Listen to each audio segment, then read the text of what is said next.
Hey guys, Jimmy here and welcome back to TT the Isle of Man for another video. As you can probably guess by the rather interesting looking contraption on the screen at the moment, there has been a DLC released for the Isle of Man TT game, a free DLC which brings sidecars into the game. So your normal sidecar is essentially a unit you attach to the side of a motorcycle and you can carry another passenger if you want to.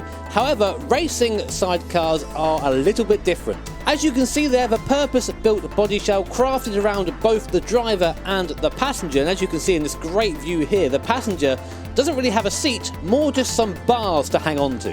The way I would describe watching these things go around is almost like watching car racing, but with weight transfer being absolutely everything. Of course, you have both the rider, the person who operates the machine, and the passenger who sits on this little platform down here, and he or she is responsible for having their weight in the right place at the right time, or the sidecar could just flip at an instant. So if you guys haven't watched any real life sidecar racing before, then I implore you, of course, after this video to go and watch some. So to show off this new sidecar content, I'm going to be only doing half a lap today around the TT circuit. It's still 33k, so it's still a very long race for me to get through. And here are some stats for you on this sidecar. 141 horsepower, so still a hell of a lot for something that only weighs 242 kilos, and that comes from a 600cc engine. Well, I think that just about covers everything, so let's go see just how difficult these sidecars are to drive. So just about to set off then in our sidecar. Just a very quick note before we get going though. I am using the semi-automatic assist for the passenger just because I think for the full manual you need to know this circuit back to front, inside out, and I'm just not quite there yet. So for the sake of the video, we're on semi-auto. I do have some control over them though, so it isn't completely automatic. But for the most part, we'll let them do the work. Anyway, so off we go. We're using chase cam today, just so I can show you guys the passenger and what they do, etc., and try and explain it to the best of my knowledge anyway. So already the passenger is ducked down there behind the bodywork in an effort to try and reduce drag, a bit more top speed. So we've started our lap coming down to Bray Hill now. Nice and soft through here. Please see me, don't touch the curb, that'll be scary. You see how sensitive the sidecar is to movement, so I'm going to be trying to be as soft as possible through these sections, because even more so than bikes, these things do not like sudden changes in direction. So I'm going to just try and brake in as straight a line as possible. Coming off the throttle here. Oh, wow, there it goes. And already thrown two people dead, thrown into lampposts. Not a good start, but at least that slows us down for Quarter Bridge, I guess. So that's something. This is sort of going to be a one-take thing, so I might not do too well. Wow, you have to be so slow through there. The thing just wants to roll over. You saw me turn out of that a couple of times because the bike started to go up on two wheels, and when you do that, it doesn't really work. It doesn't work at all. Although, what would you call it? It's called a sidecar, but would you classify it as a bike? I mean, the actual powering mechanism is just a bike, essentially, with a bit of bodywork attached. The cornering speed of these things isn't very high. Like me, I sort of got fooled into thinking it might handle somewhat like a car from my initial impressions, and you might think, well, Jimmy, obviously not, but please bear in mind I'm ignorant to these sort of things, so I'm trying to base those assumptions off my experience. But you can't attack, just like a bike, you can't attack the corners the same way you attack them in a car. Gotta be a bit more careful. So braking down here, let the person go over to the right, and we're in the pole again. Ow! 2 poles for 2. I like how on that pole was a big sign for the hospital, just so that you guys know that that's where we're going at the end of this. Anyway, up to speed now. Again, passenger ducking down behind the sidecar. The coolest thing about this mode, if you ask me, is that there are options for a 2-player mode. Now, I don't know if that's local or multiplayer. If it's multiplayer, that would be fantastic and opens up so many cool video ideas that I'm sure you guys can guess what they would be. Do a collaboration with someone and try and get around the lap. It will take a very long time. That was actually okay. I got off the throttle very early there. You can see as well, we don't quite have the same top speed as the bikes. I mean, the 600s they'll touch 310, nearly 320 Ks, of course. We've got 2 passengers here and a lot more bodywork, a lot more drag. So we don't quite have the same sort of top speed. I really cannot imagine what it would take to be a sidecar passenger. It looks absolutely terrifying. You can see the bars there, the model in game, holding onto the bars for dear life, and I'm sure when they heard that I was driving, they sort of sorted out their final will and testament before before getting on board, you know. We spend a lot of time buzzing off a limiter here, especially through this section.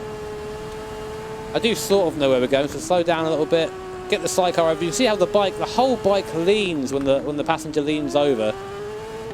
Wait for him to come back over to the right, like that. There you go. Again, I do have some control, so every now and then I'm using the right analog stick here on this 360 pad just to move the passenger from side to side. Easy now. There you go. I'm trying to just carry a bit more speed. It's the slow corners that are most difficult, I find. I find them to be a bit more challenging than the high speed ones because you already have a bit of momentum with those. See how careful I'm being on the throttle. I go down to below half throttle for the corners a lot of the time.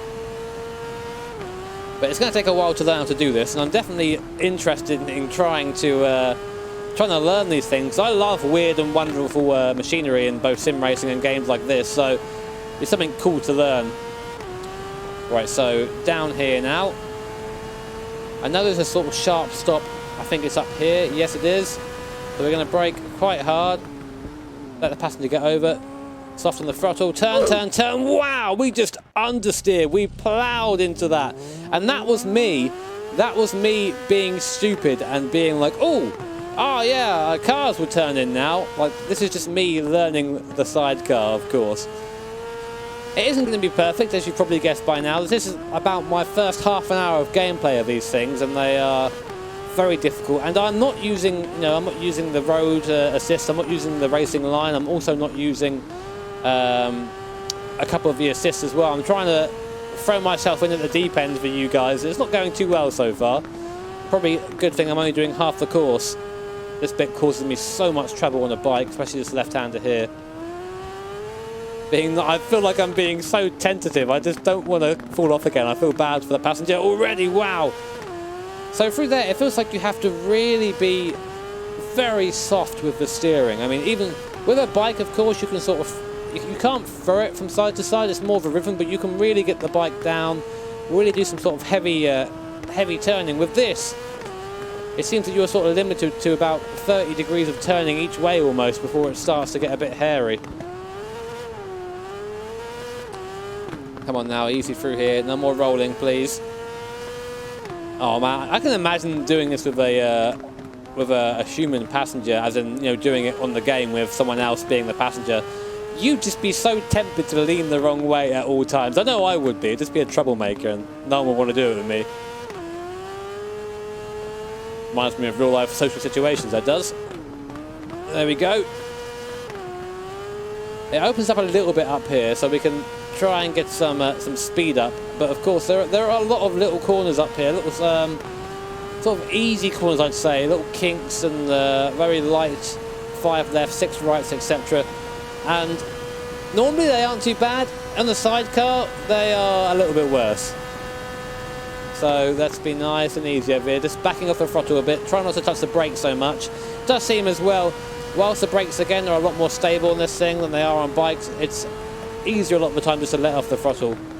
Right, let's bring the speed down a bit, turn it in. There you go, nice. Back on the throttle again. It's occurred to me that these things are essentially just like a shoe with an attachment onto it, motorized shoe.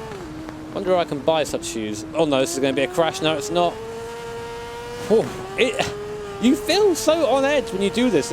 The sense of speed isn't as great when you're riding the bikes, of course, because it's just not. You're just more concentrated on keeping the thing down on 3 wheels as opposed to it coming up on 2 wheels every now and then. Well, for me, that signals disaster, but maybe some more of the pro players can really take advantage of that. Oh, there it is! That was so close to disaster, that was. Wow.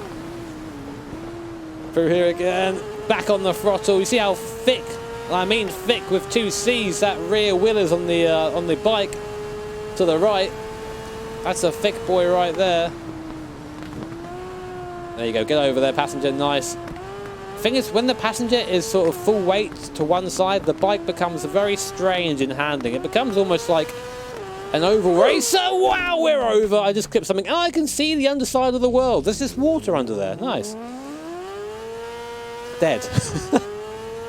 That poor passenger's getting launched everywhere at the moment.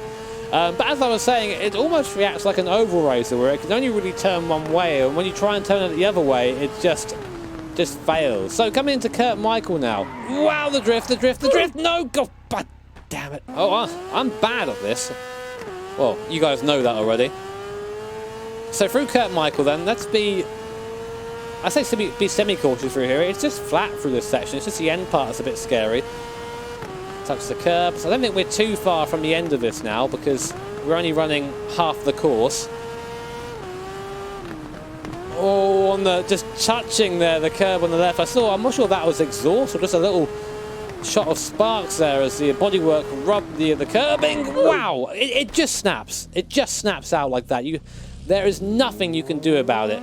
It goes so quickly that by the time you've realised you're having a crash, you're already in A&E. Like, you're already there. That's my excuse. I'm finding that these videos just tend to be a big, long run of excuses. Just like my sex life. Oh God, I'm almost half tempted to obey these 30 mph signs. But that'll be no fun. I would love to see someone do a full lap of this circuit without coming off. That'll be really a sight to behold. It looks so... This is such a skill to do this. Even in a game, you know. I don't want to imagine what it would be like in real life. You know what I said? I think I might have said in one of my TT videos. When driving, and when seeing cars drive around the Isle of Man, I'm like, yeah, I'd love to try that. That'd be loads of fun. When I see the bikes, I'm like, no, I would never try that. When I see the sidecars, I'm like, no, I would definitely never try that either, ever. Whoa, bump over there. Being a sidecar passenger is probably the scariest thing I can imagine in motorsport. Especially around the Isle of Man. At least we didn't come off at the bridge that time. That's a rare occurrence. So, got a bit of... opens up a little bit now.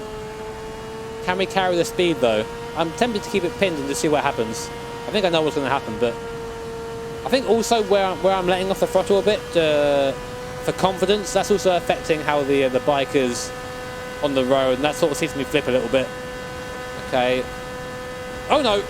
Wow. Oh!